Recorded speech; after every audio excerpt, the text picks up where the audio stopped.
Laci Green is a popular feminist YouTuber I watched heavily as a teenager. I thought she was fantastic, and I watched all of her videos on sexuality, dating, and feminism. I stopped watching her around my early 20s.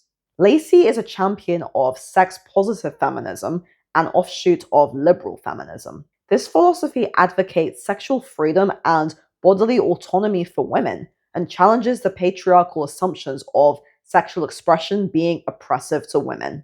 In other words, women have the right to remain sexy. One may wonder to what extent sex-positive feminism is at odds with what feminists like Laci Green complain about.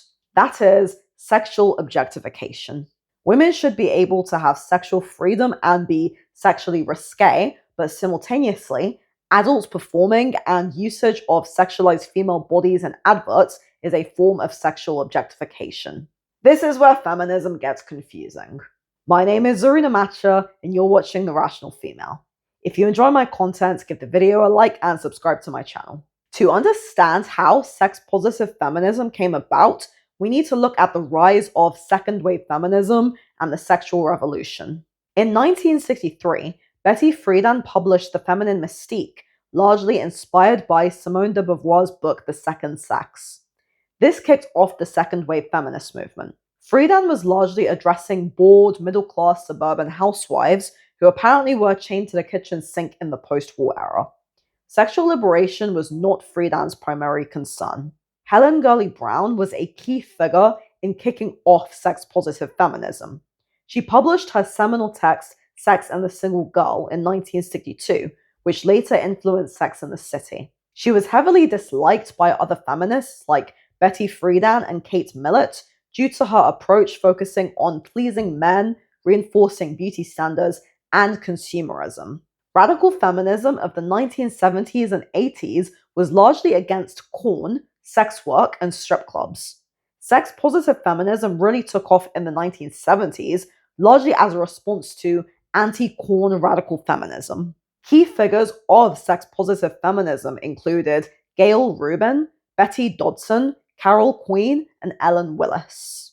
The reason why many today associate feminism with female sexual freedom and empowerment is largely because of sex-positive feminism. Plenty of feminists, including Julie Bindel and Louise Perry, have been highly critical of sex-positive feminism. This is where feminism becomes divided between liberal feminism and radical feminism. For example, in 1994, Wonder Bra released an ad featuring Eva Herzegovina glancing down at her breasts with the caption, "Hello boys." Radical feminism condemned the advert as reducing women to sexual objects and reinforcing patriarchal norms. Liberal feminists, on the other hand, celebrated the ad as a sign of women's sexual confidence and empowerment. This split between radical feminism and liberal feminism is a key reason why feminism is so divided on various issues. Since the rise of sex-positive feminism and third-wave feminism, we have seen an increase in women displaying sexually provocative behaviors and clothing styles. This has played out in pop culture through celebrities like Beyoncé, Nicole Scherzinger, and Nicki Minaj. It's become fashionable for female pop icons to wear provocative clothing in the name of female empowerment. And this isn't just confined to celebrities either. Modern women go out of their way to show cleavage, get plastic surgery to enhance their breasts and buttocks, wear push-up bras, and do whatever they can to increase their sex appeal. Feminists like Naomi Wolf will, of course, blame this on the patriarchy. However, women drive the consumer spending economy. Women spend a ton of money annually on their physical appearance. Makeup, hair products, clothes, shoes, jewelry, this all comes from women. Men are not conspiring to tell women how to fix themselves up. Women are the ones who do this. When it comes to looking for a potential wife, most men do not prioritize sex appeal. Overt sexuality in women is usually equated with having loose morals. I'm not saying that women who dress provocatively are bad people or even necessarily promiscuous. Doubtlessly, there are women with a promiscuous past who dress modestly and women who are virgins who dress provocatively. But we all make judgments about people based on their appearance. We can't help ourselves, it's how humans operate. A lot of feminists like Laci Green will happily flaunt sexual appeal and then in the same breath complain about female sexual objectification. One minute we have Beyonce being an empowered feminist by twerking, and the next we have feminists complaining about Lara Croft being a sex object. Male gaze theory, coined by Laura Mulvey in 1975, states that men frame women as visual objects of desire in media rather than as whole people. Yet it is largely women who go out of their way to display overt sexuality. How can women possibly express sexuality and then be angry at men for responding? Women are going out of their way to enhance their physical appearance and then complain when men look at them. In The Office Season 3 finale, The Job, after Michael and Jan have broken up, Jan shows up to the office with notable breast implants. It's a rather comical and well-known moment that results in the two getting back together. Obviously, Jan is using sexuality to psychologically manipulate Michael. It's funny, but it's also something that women do in real life. All women know the power of our sexuality. It's an insatiable power that women hold due to the heterosexual male desire for sex. There are women who go out of their way to exploit this constantly for attention, such as on OnlyFans. I'm not saying men are entirely innocent in this either. A lot of men do exploit and manipulate women under false pretense by pretending to be romantically interested in them just to get easy sex. Admittedly, both sexes are to blame in this instance. There used to be a degree of honor, courtship, and modesty between the sexes. Easy sex was largely confined to prostitution. I'm not saying we should all return to keeping sex for marriage or having a culture where sex is completely shut out of popular culture. I personally have no qualms about sexual content in films, television, or literature. But in those cases, there is always a mention of graphic sexual content, hence the content rating. One can decide whether they want to engage with that material or not. If you're walking down the street and see an advertisement that features a scantily clad woman with her breasts on display, you haven't chosen to see that. It's out there for everyone to see. Hopefully, it's obvious that I am not a man, so this doesn't really have much of a psychological effect on me in the same way that it would have on males. But I imagine for most men, it's irritating to constantly be bombarded with sexual imagery all the time. This is why a lot of modern men are speaking out against porn. It's ironic that radical feminists were among the first to speak out against porn, although they completely left out the fact that many women actually enjoy working as adult performers and even typically earn more than their male counterparts. In the book Female Chauvinist Pigs by Ariel Levy, she discusses raunch culture and the rise of Hooters waitresses, Playboy bunnies, and other cases of women commercializing sexual appeal. Yet, as with other feminists, there is no accounting for female choices. It's always because of the patriarchy.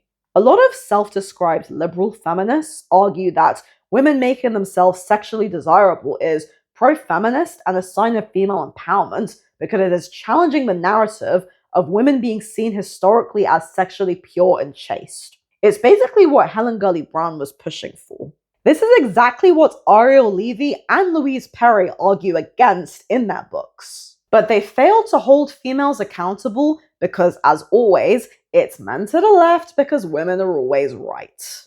There is also the argument that the reason why women dress provocatively and show cleavage is because they are doing this for themselves. That is a load of nonsense. Women dress provocatively to outcompete other women in the sexual marketplace and to signal sexual availability. It's a mating strategy. Some of it may not be conscious, but it is deliberate. Women judge each other far harsher compared to how men judge women. Women look at other women as fellow competitors in the sexual marketplace.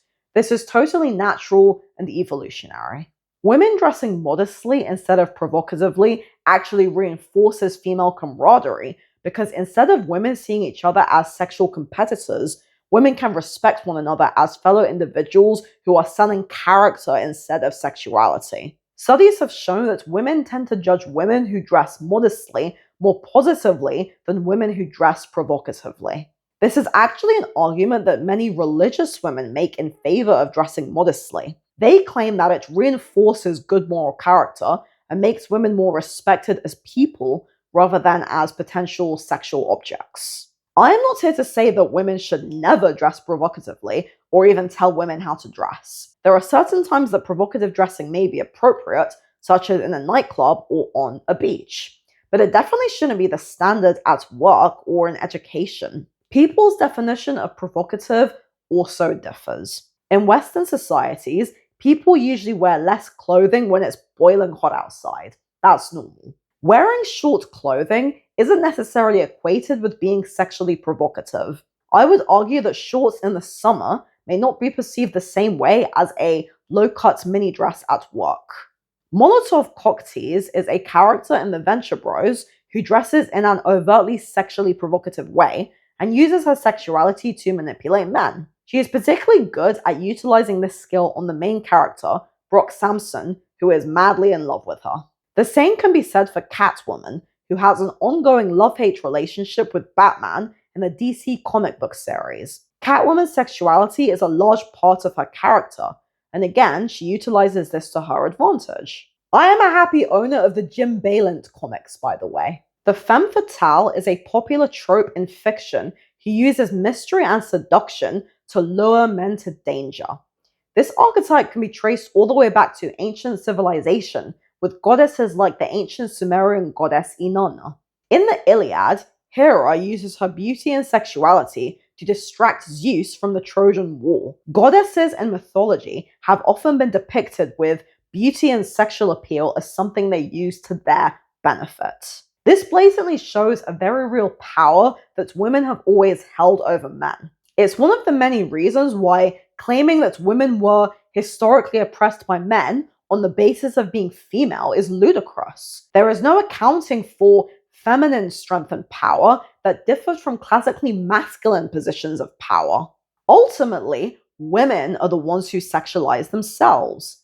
Female actresses, singers, and celebrities are very happy to flaunt their sexuality to gain broader appeal. They are not being forced to do this. If they were, all singers would do it. Alicia Keys, Adele, Billie Eilish, Katie Tunstall, Joss Stone, Aaliyah, Amy Winehouse, Avril Lavigne. These are all examples of contemporary women in pop music who have not used heavy sexual appeal in their performance as part of their image. I have been a big fan of Alicia Keys' music for years, and she never used sexuality in the ways that Beyoncé and Rihanna have done. Part of being a mature female is recognizing accountability. It is a woman's choice on how we dress and present ourselves. But let's not pretend that we are unaware of how dressing in a certain way can garner certain types of attention. Women are well aware of this and need to stop feigning innocence about it.